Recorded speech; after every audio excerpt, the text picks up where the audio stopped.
afraid, you quit thinking. So I thought, dear God, the best thing I can do is sing Jesus again. Only way out of this. I tried. By this time, the musicians had switched keys. They got tired of playing the same thing.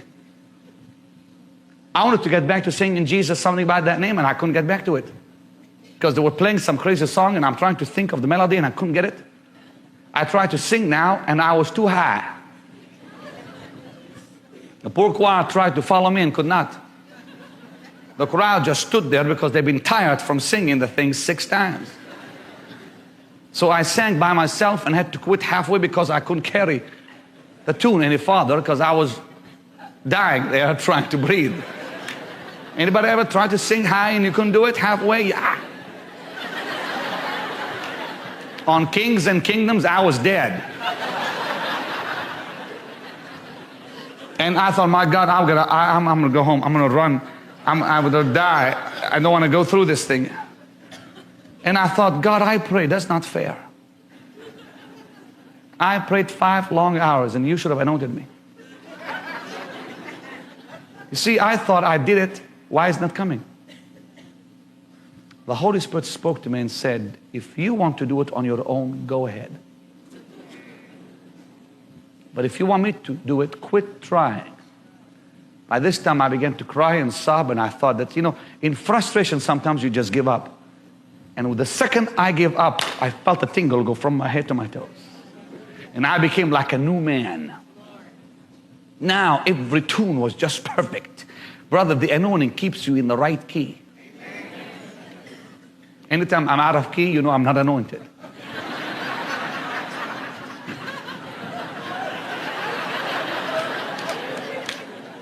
And now I thought, it doesn't make sense. I went to the hotel puzzled. I thought, Lord, I can't believe this. I prayed and begged and prayed and nothing happened. Then I just gave up and you anointed me. It's been many years now. I've learned one lesson. I'm still learning it.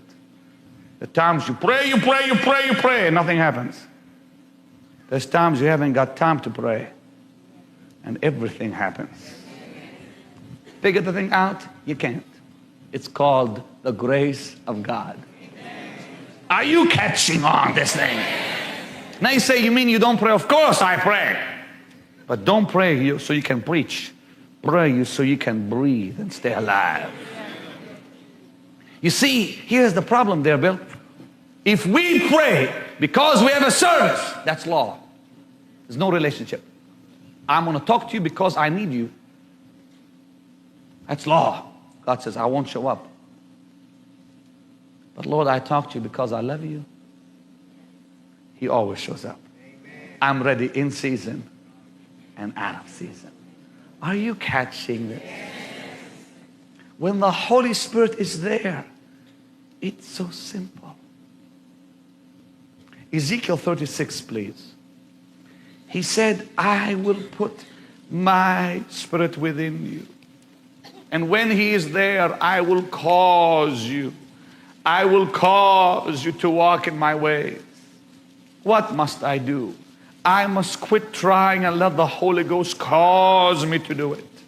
Oh, dear God, communicate this to the people. You can do it better than I can. Fred, is that getting through to them?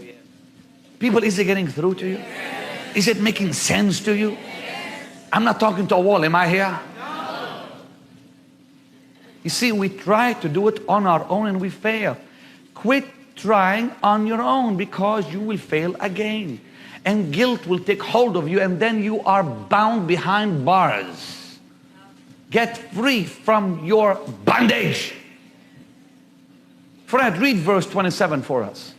And I will put my spirit within you and cause you to walk in my statutes. Yes. And ye shall keep my judgments. Yes. And do them. Watch this.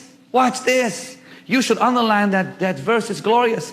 I will put my spirit within you. This is verse 27 of Ezekiel 36. And I will cause you. How many of you would love to see God make you do it? cause you to do it without you begging and trying and falling on your face. I will cause you to do it. I will cause you to walk in my statutes. And what else, Brad? And ye shall keep my judgments. Ye shall keep how many of you would love to just keep the law without trying to keep the law? How many have ever felt the Lord a million miles away from you? Let me show you how He can get very close to you. Look at Ezekiel 39 verse 29. The last verse of Ezekiel 39. Wait, Fred, let them all get there.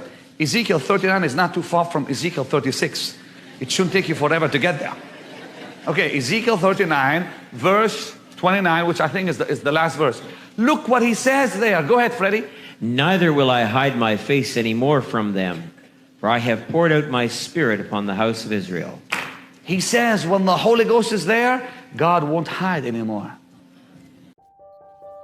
Thank you for watching Unsaved Revival TV. We pray this content has blessed and inspired you to grow deeper in faith and closer to God. Don't forget to like, share and subscribe to help spread the message of hope and revival to the nations. Stay connected with us for more faith-filled content, and remember, faith comes by hearing, and hearing by the word of God. Romans 10:11. Up until next time, keep the sound of revival alive in your hearts. God bless you.